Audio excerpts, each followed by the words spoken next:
உன்னை காண பல கோடி இங்கு வாரி இறைக்கிறார்கள். எளிதாக உன்னை சேர இங்கு யாரு நினைக்கிறார்கள்?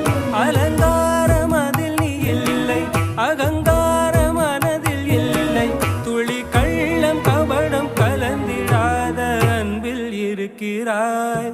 உணர்ந்தே